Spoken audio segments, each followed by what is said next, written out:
The President of the United States of America, authorized by Act of Congress 9 July 1918 and amended by Act of 25 July 1963, has awarded the Silver Star to then First Lieutenant Tom Bozzay, United States Army, for gallantry in action on December 17, 2009. While assigned as a physician's assistant attached to Operation Detachment Alpha 2214, Special Operations Task Force 202, Bagram Airfield, in support of Operation Enduring Freedom, while under attack from a large enemy force, First Lieutenant Bozzay distinguished himself by moving 200 meters under fire to the locations where 5 members of the unit were seriously injured. To render medical care with complete disregard for his own personal safety, First Lieutenant Bozzay assessed and began to treat the wounded, systematically moving them one by one to positions of greater safety. While the battle ensued around them, he repeatedly used his body to shield wounded comrades from incoming mortars and machine gun fire. His quick thinking and selfless actions ensured that all of the injured team members survived. First Lieutenant Bozzay's actions contributed to saving the lives of his injured teammates. First Lieutenant Bozzay's actions are in keeping with the finest traditions of military service and reflect great credit upon himself, Special Operations Command Central, and the United States Army.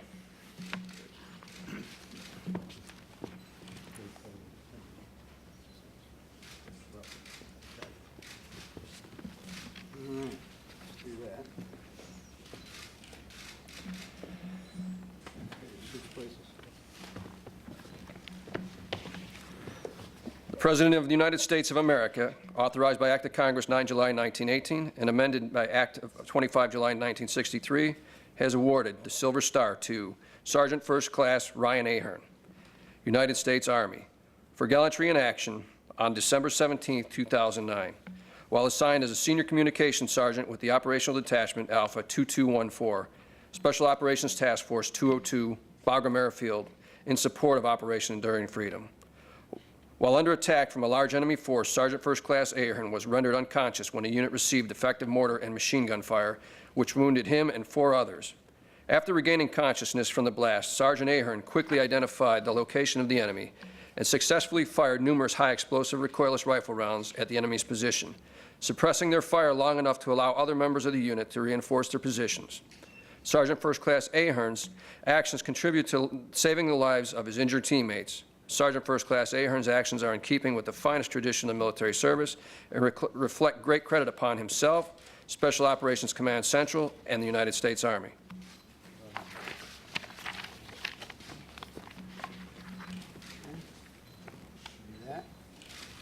Today we are honoring 2 all-American heroes that we can be very proud of. They're members of our Illinois National Guard, just like Abraham Lincoln many, many years ago served in our Guard. Our citizen soldiers who are answering the call to duty, volunteering for some of the most hazardous and dangerous missions on earth.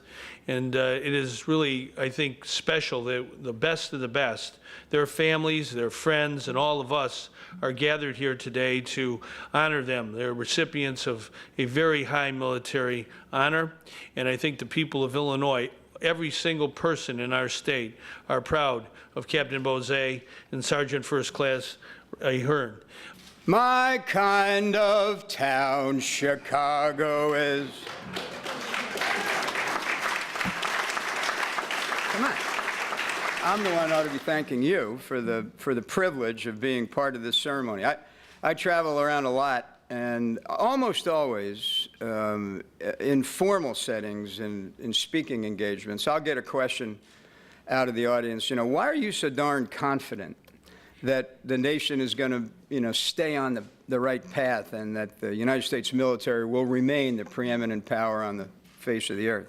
Well, the answer at some level is sitting right here in front of you, and that is to say that we continue to attract not only the best and the brightest, because it's not just about being, these guys, by the way, are best and they are bright. I'd be calling Ryan doctor if he weren't in uniform today, but I'm calling him sergeant instead today. But it's not just about being the best and the brightest. It's being the best, the brightest, and the most motivated. And that's what we get. We get young men and women who are the best, the brightest, and they're motivated to do what's right for their country and to do everything they possibly can to protect it. So, to the two of you, I accept your appreciation for me being here, but I assure you that Deanie and I will leave here taking away far more from this event than we're giving to you. And if our presence here can in some way add to the importance of this event in your lives, then I'm happy to do it. Governor, General Dempsey, General Enyart, thank you.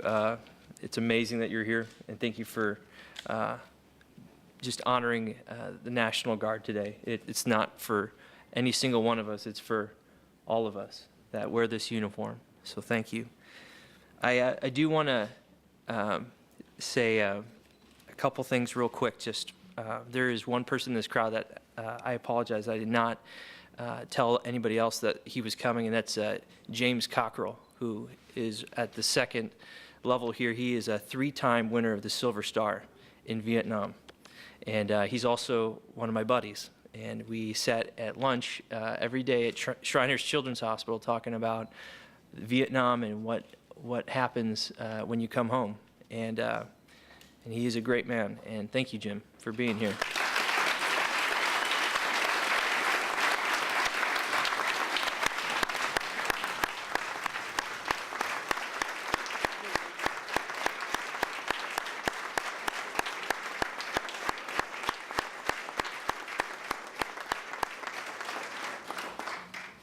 He was a combat photographer, but every time he left, the door gunner got shot, and he never took any photos. So, my family's here today. I wanted to just tell you a little bit about my family and what it is to be in the Bozzay family.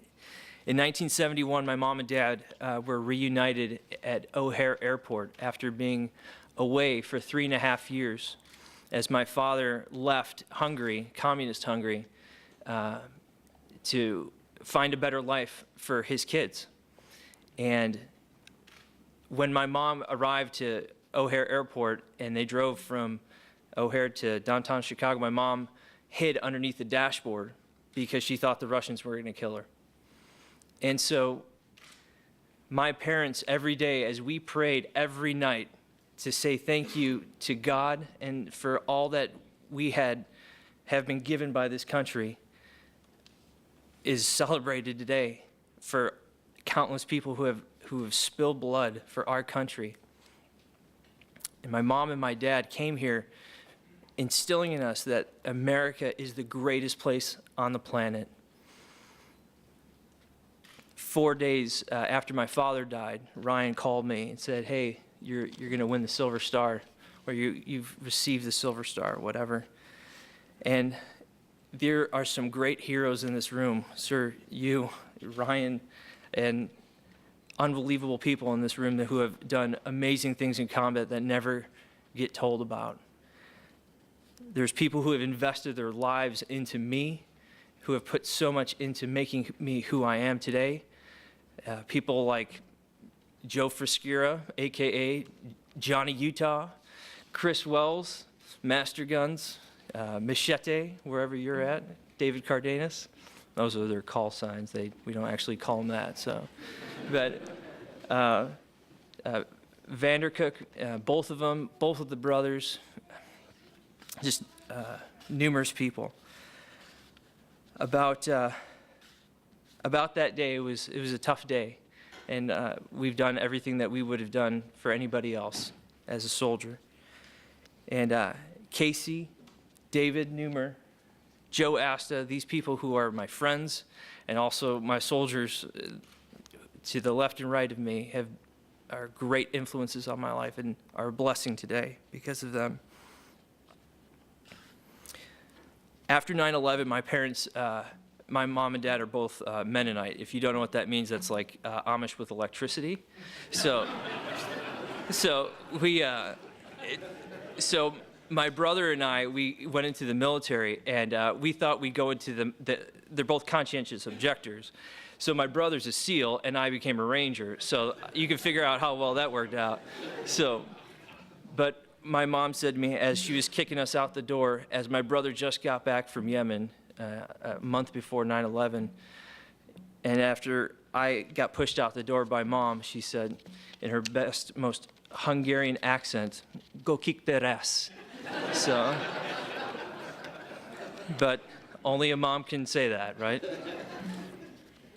All that to say is that this is a day about people who have made a huge influence on my life and the guys that didn't come home.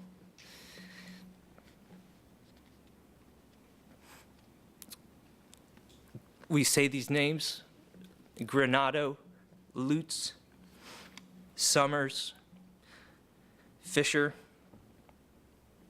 Miller, and Mace, and all the Gold Star families who didn't come home, who gave everything for this country. We thank you and we honor you today. In the Bible it says, "Dear children, let us not love with words nor tongue, but in actions and in truth. This is how we know that we rest our hearts in his presence." May God bless you, and may God bless the United States of America.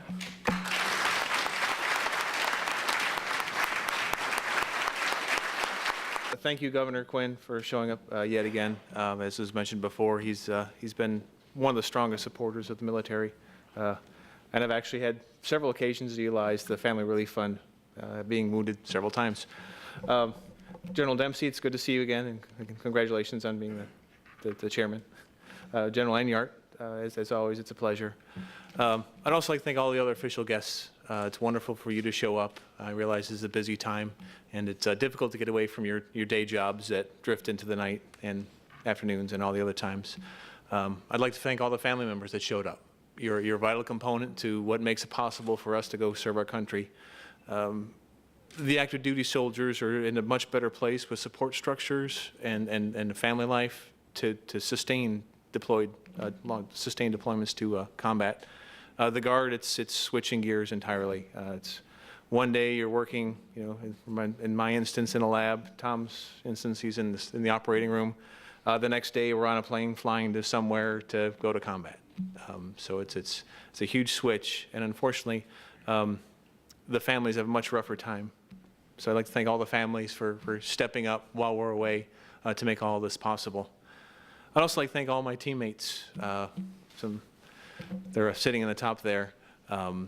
It's those of you who have been to combat understand that there's a brotherhood, and in special operations it's more so.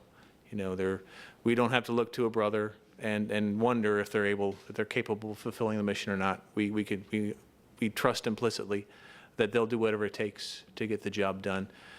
So these are the men that we go overseas with. These are the men we form lifelong bonds with, and they're the ones we can turn to overseas.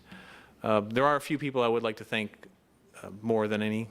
First of all, my daughter, Rianne. She missed most of my deployments, but she was 2 when I shipped out this last time to Afghanistan.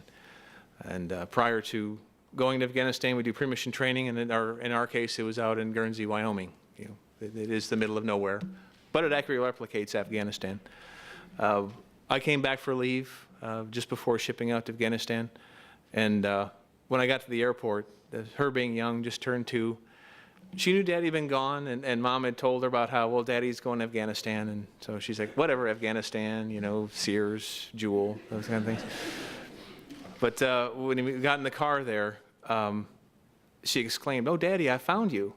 I thought I'd lost you." So in her 2-year-old mind, she simply thought I'd been misplaced, and so she'd lost me. And I remember the whole ride home from the airport. She wouldn't let go of my hand because she didn't want to lose me again.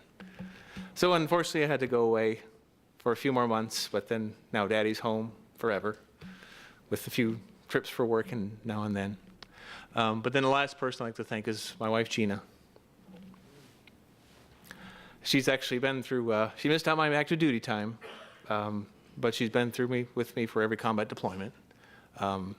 She's been at home by herself. She's had to step in, take care of our daughter by herself. So I thank her for doing that. And for those of you who hadn't had the pleasure, she also had the joy of receiving a telephone call from her husband. I'd just been wounded coming out of surgery and recovery, and so I'm groggy. They hand me a phone. Hey, your wife's on her phone. Tell her you're okay. So she got one of my favorite lines to say, like, I'm okay, honey. I just got shot a little bit. So, and I'll be home in a few days. So it was actually a great Christmas present because I with the Miller routing, they landed me at Great Lakes Naval Base on Christmas Eve, and so I was able to spend Christmas Eve with the family, then go back to the hospital for more work. So, but what I'm trying to say is I thank you for everything you've done. I guess one last final point I'd like to make is really on the nature of valor. You might expect that there's something special that would set us apart. And while there may be, I know that in our brotherhood, from all the team members you see here upstairs there, really it wasn't a question of if one of us or any one of us would do it. It really just became a question of which one of us would do it. You know, when things happen, you know, everybody's wounded, you know, bullets everywhere. I don't think there's a one of us that would ever question doing what was necessary. It just happened that I was the one with the recoilless rifle standing on the edge, and then Tom was the one who had the medical skills to help Dave Newer stay alive. So I think you can rest easy knowing that there's a core of men out there that'll do anything, anytime, any place to get the job done without question. Thank you.